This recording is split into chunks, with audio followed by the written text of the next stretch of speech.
네, 이번 시간은 영양학에 대해서 설명드리도록 하겠습니다. 영양학은 우리 처음 단원, 기초과학의 탄수화물, 단백질, 지방 이 부분에 대해서 조금 더 구체적으로 공부를 하신다고 생각하시면 되겠어요. 자, 영양과 영양소. 자, 영양이라고 하는 것은 우리가 식품을 먹었을 때 섭취되죠? 소화와 흡수가 되어 식품 중에 성분이 분해 또는 합성되어 우리 몸에서 이용되는 과정을 영양이라고 하고요.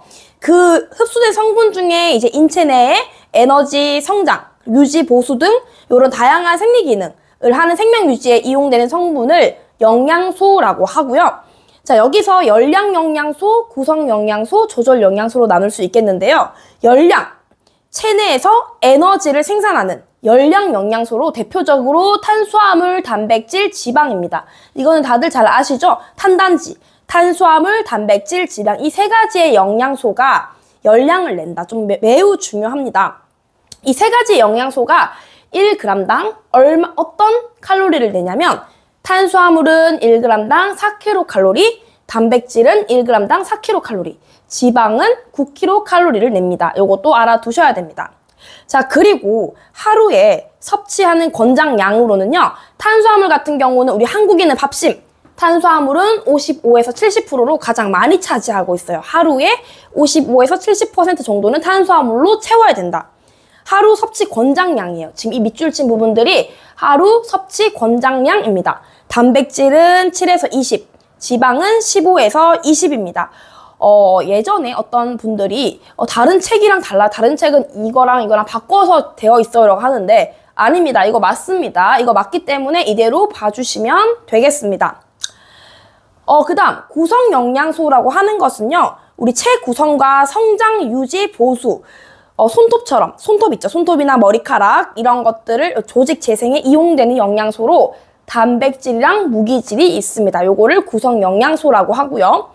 그리고 생리적 조절 기능에 관여하는 조절 영양소로는 무기질과 비타민이 있습니다. 지금 중요한 겁니다. 꼭 알아놓아 두셔야 되고 또 하나 나가서 매우 중요한 부분. 자, 이 부분이 수학 문제로 나와요. 우리가 아까 외웠던 55에서 70%, 7에서 20%, 15에서 20% 이 부분이 수학 문제로 어떻게 나오냐? 이건 이제 142페이지 연습 문제에 있어요. 자, 하루에 2000칼로리를 섭취해야 되는 성인의 탄수화물 적정 섭취량은 몇 g인가 라고 묻고 있어요. 자, 이거를 푸는 방법은 자, 하루에 우리가 탄수화물을 몇 % 먹어야 되죠? 55에서 70% 먹어야 됩니다. 그럼 이거 평균 한 60%로 잡았을 때 60% 계산하기 쉬우니까 잡았을 때 2000칼로리 중 60%는 어떻게 계산해야 돼요? 2000 곱하기 0.6을 해야겠죠. 2000 곱하기 60%니까 퍼센트를 바꿔서 0.6으로 계산하면 120칼로리, 1200칼로리죠. 1200칼로리는 탄수화물로 섭취해야 된다. 자, 그러면 1200칼로리가 정답이겠네요 하겠지만 사실 묻고 있는 이 g은 단위는 칼로리가 아니라 g입니다. 그러면 1200을 찾는 것이 아니라 이 1200이 아닌 g, 즉 1200칼로리를 g으로 바꿔야 되겠죠. 어떻게? 1g당 4kcal를 내기 때문에 1200 나누기 4를 하면 300g 정도를 먹어야 되는 거죠. 그럼 정답은 300g이 들어있는 답이 되는 거죠. 연습 문제 보면은 라번이 정답이 되겠죠? 275에서 350g. 요게 정답이 되겠죠, 라번. 300g이 속해 있는 이게 정답이 되겠습니다. 이해되시나요? 만약에 단백질을 묻는다면 7에서 20%를 넣어서 계산하시고 지방이라면 15에서 20을 넣어서 계산을 하시면 되겠어요. 이 문제는 쉬운 수학 문제이기 때문에 이거조차 포기하시면 절대 안 됩니다. 꼭 알고 넘어가 주셔야 됩니다. 자, 그리고 탄수화물 보도록 하겠습니다. 탄수화물은 다른 말로 뭐라고 하죠? 당질이라고 하죠. 탄수화물의 기본 단위, 포도당 잘 알고 있죠. 탄수화물의 기능, 자, 기능 아셔야 됩니다. 기능 당연히 에너지를 공급한다. 그리고 탄수화물은 혈당을 유지하는데요. 혈당을 조절하는 호르몬도 아셔야 돼요. 혈당을 조절하는 호르몬으로는 인슐린이 있다. 인슐린 대표적이기 때문에 요거 외워주시고 케톤증도 예방한다. 그리고 단백질에 절약작용을 한다. 즉 탄수화물 부족할 때, 내 몸에서 탄수화물이 부족할 때 지방이나 단백질이 에너지원으로 사용된다. 단백질 절약작용, 그리고 정장작용을 한다. 이 5가지가 탄수화물의 기능이고요. 탄수화물, 단백질, 지방의 기능은 다 외워주시는 게 좋습니다. 네, 이어서 탄수화물의 분류는요. 양이 굉장히 많기 때문에 이걸 다 적을 수가 없어서 책 143페이지를 보시거나 아니면 기초과학 영상 탄수화물 보시면 되겠습니다. 그걸 좀 참고해서 읽어봐 주시면 되겠어요. 같은 내용입니다. 자, 넘어가서 탄수화물의 특징은 좀 여러 가지가 있겠지만 앞서 말씀드린 1g당 4kcal 매우 중요하고요. 탄수화물이 우리 몸속에서 소화가 되면 최종적으로 소장에서 단당류로 흡수가 된다는 걸 좀 알아두시면 좋겠습니다. 나머지는 한 번씩 쭉 읽어봐 주시면 되겠고요.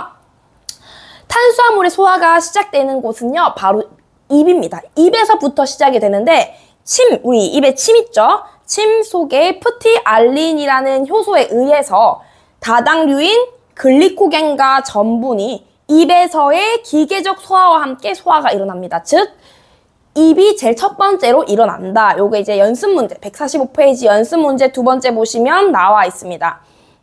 요 꼭 알아놓아 주셔야 돼요. 자, 그리고 나머지 뭐 위에서의 소화 이런 거 한 번씩 쭉 읽어봐 주시면 되겠고요. 탄수화물에 관련된 내용은 사실 굉장히 많습니다. 이거를 축약하기가 굉장히 어려운데 우리는 단순히 시험을 보기 위해서, 시험에 합격하기 위해서잖아요. 그렇기 때문에 제가 지금 봐야 됩니다 하는 부분들만 좀 위주로 봐주시고 나머지는 기출문제를 통해서 이렇게도 문제가 나오는구나 하고 공부를 해주시면 되겠습니다. 자, 유당불내증이라고 하는 것은요. 우리 몸속에 락타아제라는 효소가 없는 거예요. 유당을 분해하는 락타아제라는 효소가 결여되어서 우유를 먹으면 배가 아픈, 소화하지 못해서 배가 아픈, 그래서 그 락토프리라는 우유가 나왔죠. 락토프리. 배가 아픈 우유를 먹어서 배가 아픈 사람들은 락토프리 우유를 먹게 되죠. 뭐 그런 식으로 발효가 된 요구르트 이런 것들을 먹는 게 좋습니다. 유당불내증은 평생 뭐 가는 건 아니고 그냥 살다 보면은 좀 조금씩 적응하다 보면 생길 수도 있어요. 다시 생길 수도 있는 겁니다. 요거 유당불내증이 있다라는 것도 알아주시면 되겠어요. 자, 넘어가서 단백질. 자, 단백질 볼게요. 단백질의 기능에는요, 당연히 에너지를 공급하는 거, 체액의 중성을 유지한다. 이거는 몸속의 삼투압 조절로 몸속의 수분의 평형을 유지시키고 체액의 pH도 유지시키는 역할을 합니다. 이 단백질이 좀 중요하죠. 그리고 앞서 말씀드린 체조직 구성과 보수, 손톱, 머리카락 이런 것들 구성한다. 그리고 효소, 효소의 주 성분은 단백질입니다. 효소의 주 성분은 단백질이죠. 효소, 호르몬, 항체 형성과 면역 기능을 강화시키는 게 단백질이다. 자, 정장작용은 다들 아실 거예요. 장운동을 활발하게 하는 변비 예방. 요 5가지가 단백질의 기능이고요. 이 키워드만 조금 알아두시면 좋겠습니다. 단백질 효율이란 이거는 이런 내용도 있구나. 단백질 효율이란 단백질의 질을 측정하는 것이라고 외워주시면 되겠고요. 146페이지 맨 위쪽에 있습니다. 자, 단백질의 분류에는요. 요것도 우리 기초과학 단백질 파트에 있는데 단순 단백질, 복합 단백질, 유도 단백질로 나눠져 있고요. 이것도 단백질 파트를 참고해서 보시면 좋겠습니다. 단백질의 영양학적 분류를 보시면요. 완전 단백질, 부분적 완전 단백질, 불완전 단백질로 나눠줄 수가 있는데 이 나누는 기준은 필수 아미노산의 종류와 함량입니다. 완전 단백질은요. 필수 아미노산을 골고루 갖추고 있는, 즉 생명유지, 성장 발육에 필요한 필수 아미노산, 완전 단백질. 그래서 우리가 우유 먹으면 좋다, 달걀 먹으면 좋다, 완전 단백질이기 때문에 좋다라고 하죠. 우유에 카세인, 달걀에 오브 알부민이 있겠고요. 부분적 완전은 말 그대로 부분적, 필수 아미노산 중에 몇 개가 부족해서 생명 유지는 할 수 있으나 성장 발육은 잘 하지 못한다. 예를 들면 미레글리아딘, 보리의 호르데인 같은. 그리고 불완전 단백질은 필수 아미노산 함량이 거의 없어요. 거의 없어서 성장 지연이 좀 됩니다. 성장이 지연되고 발육이 어렵습니다. 특히 옥수수의 제인, 요거 좀 외워주셔야 돼요. 옥수수의 제인.